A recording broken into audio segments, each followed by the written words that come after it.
YouTube. Hi everybody, thank you for tuning in. It's better here again, Bliss for sure, and I'm back in that video. I've been gone for like a week, actually 2 weeks I think, because I've been writing exams, but I'm back now. So yeah, you're going to be seeing more videos regularly. Okay, so today's video, like you've seen from the title, is 5 signs to identify that you're a toxic friend. And 2019 taught me in particular that anybody can switch up on you, things can change, friendships can break, you know, everything can just be up and down. The 5 major signs to identify that you're toxic friend. Just to be clear, this video was not meant to stop or shade anybody. And if you also feel like I mentioned something you've done to me in the past, then you owe me an apology, you know?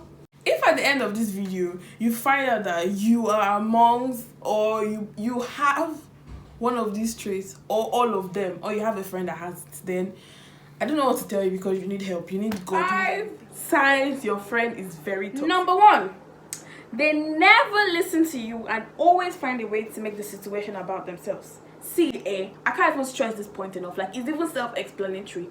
You guys can be planning something, maybe it's a party. Yes, you're planning a party, for example, and you're talking, oh my god, I'm going to have like 20 people, house party kind of vibe. We're going to get drinks, we're going to get stuff, and then next thing your friend is like, for my own party I'm going to plan next year.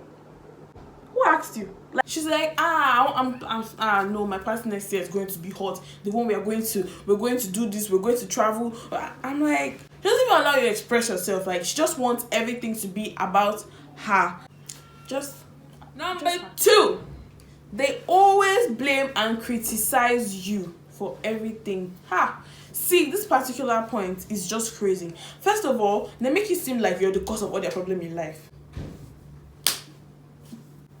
I don't understand. Let me share this story with you guys. Yeah, my friend, well, a friend of mine, we had a class, and the class was meant to be for like 3 p.m. or something. So they moved the class an hour up, and she was not in school then. She was like, oh, she's just going to be back, she wants to get something. And I called her, I'm like, oh, the class is about to start, because then it was like 2:30 something. Class about to start, come quick so you miss this. She's like, oh, she's coming, she's on her way.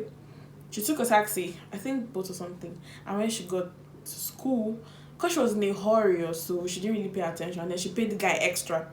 The next thing, this babe comes and she's like, it's my fault.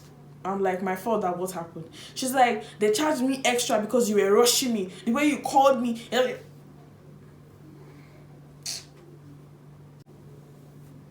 So they charge you extra and it's my fault.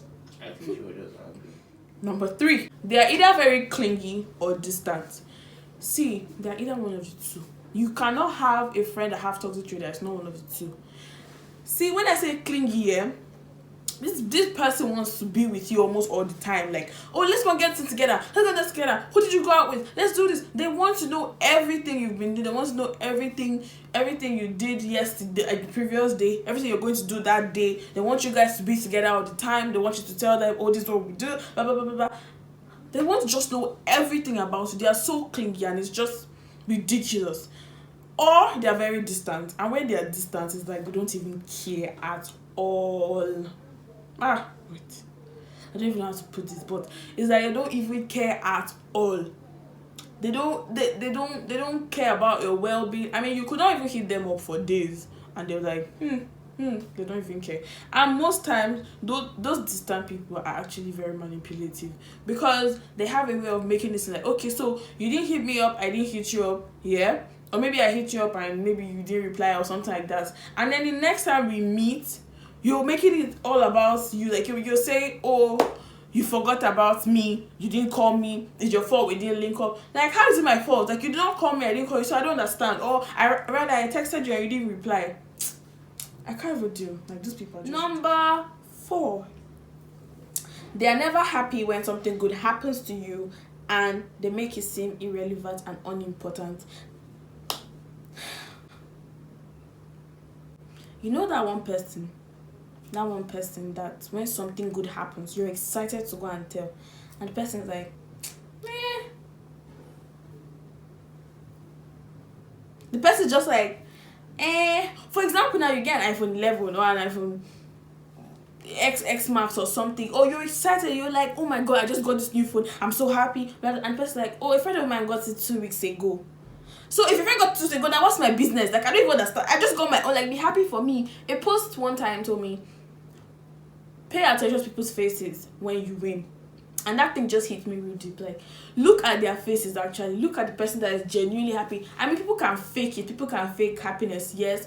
But when a person doesn't like you, that negativity comes out. Like, it's everywhere on their face. Even their vibes. You just feel them. It's be all cold and chilly and very disgusting. Like, you don't even know how to explain it. And you know the worst part? Most times, that's like the person you like the most. For some reason, you just really like that person and you can't even explain it. It's just crazy. Number 5. This one is my own personal favorite because I've noticed it and I just really have to call it out. This particular one is when you and the person have a little fallout, like very tiny. It could be as tiny as a charger. Maybe you guys had a fallout on maybe sharing charger, or somebody got missing or something, and the next thing, this person is criticizing you and like sharing bad news. The person is always ready to tell another person how bad you are, or how you have so much stretch marks on your hips, or just the person is ready to call out all your bad flaws. She's not oh god,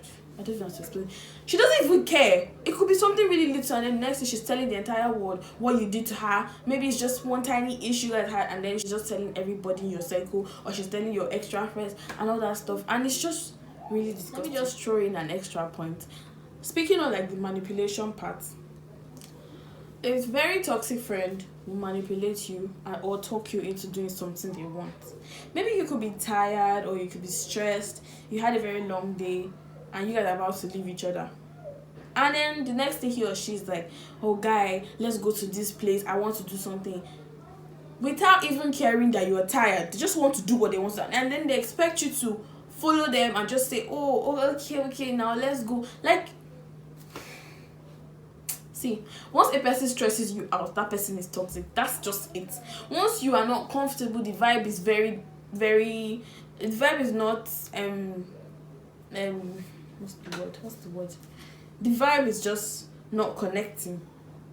It's a very negative energy, and it's stressing you out. Like, you get tired after hanging out with this person. You're so stressed and all that. The person is toxic, please. The person gives you headache all the time. Every time the person wants you to talk about their problems, the person wants you to only care about them, forgetting yourself. Just, that person is toxic. So, watch out for the next part of this video.